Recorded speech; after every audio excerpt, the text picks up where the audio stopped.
So again, good morning. Good morning. So I am the second to the last reporter of this group. So my topic is all about the two general types of rubrics. But the holistic rubrics na po yung i-discuss ko. So what do you mean by holistic rubric? Can you please read Miss Angel? A holistic rubric which assesses the output based on a single scale from all the identified criteria is time efficient in terms of preparation and easy to use for the reader. However, it does not give a specific feedback for the learner on what area to improve. Thank you. So when we say holistic rubric, ito yung ginagamit ng isang teacher to give the grade to the students. Just like it is a tool used to grade the student. So this is particular rubric that designed to assess written communication such as the final report or the written report. Just like for example this.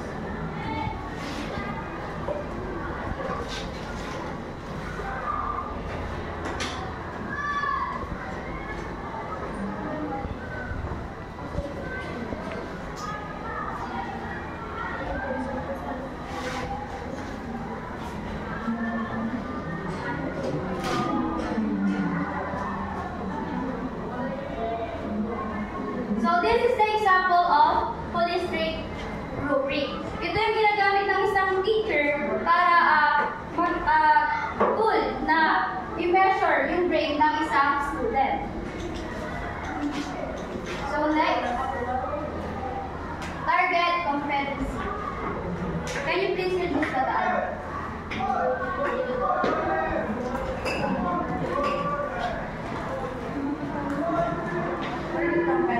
Creating thoughts, creating communication, final picture.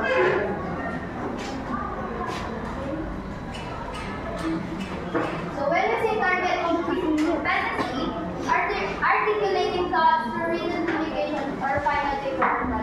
So dito, the students can present or can express their own opinion or information about the topic that they are writing.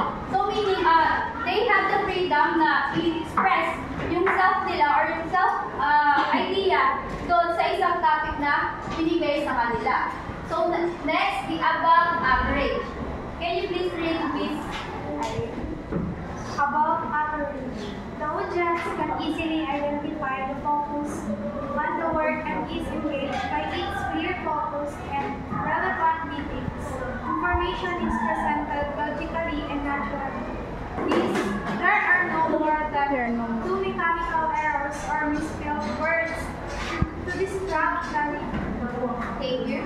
So, in this part, the above average is the audience can easily identify the focus of the work and is engaged by its clear focus and relevant details. Meaning, yung mga students is well-organized yung work na ginawa nila and understandable. And clear information yung naka-indicate doon sa ginawa nilang topic.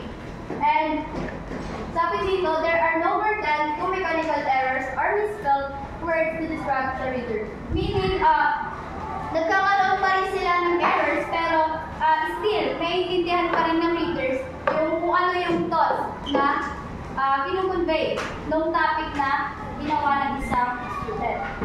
Next, sufficient. Can you please read this?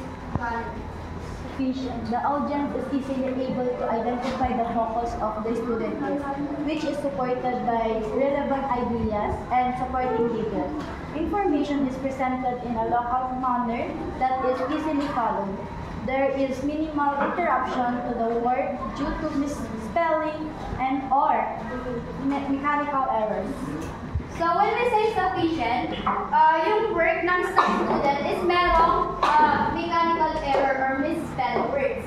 Meaning, the audience can easily able to identify the focus of the student work. Meaning, naiintindihan pa rin ng audience yung trabaho or yung work ng isang student, pero meron pa rin misspelling words or meron pa rin mechanical errors yung ginagawa nila. But still, they can still understand the work of the student, but it takes more time. Kumbaga, meron pa bibigyan mo pa sila ng short time to understand more kung ano yung information or topic na na present sa'yo ng isang student.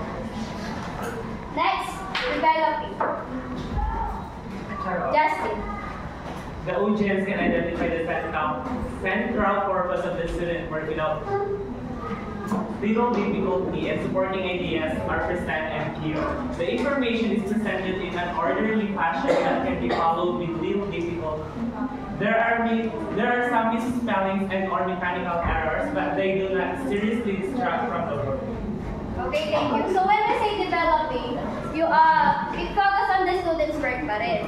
Kumbaga, kung yung isang student works is hindi pa siya ganun kaayos, is kailangan niya pang i-develop or i-organize ng maayos yung information para mas maintindihan ng isang readers or audience kung ano yung gustong iparating ng isang context or message na ginawa ng isang student. So sabi dito, the information is presented in an orderly fashion that can be followed with little difficulty. So meaning nga, yung work ng isang student is meron pa rin nakaayos nga siya, but still, meron pa rin spelling words or mechanical errors dun sa work nila which is kailangan i-develop. Yun po yung develop. Next, needs improvement. Can you please read Mr. Darren? The audience cannot clearly identify the central ideas or purpose of the student's work. Information is presented in a disorganized fashion, causing the students to have difficulty following the author's ideas. There are many misspelling and or mechanical error that negatively affect the audience ability to read the work. Thank you. So in this part, needs improvement. The audience cannot clearly identify the central ideas or purpose of this student work. Meaning, yung mga audience, hindi nila gaano naiintindihan yung student's work kasi nga, magulo siya, hindi siya ma-organize. Kaya kailangan pang i-improve. So the information is presented in a disorganized, just like what I said. Hindi na maayos yung information na present ng isang estudyante. Kaya hindi gaano naiintindihan ng isang audience or readers yung kanilang trabaho. So yun lang po. Thank you.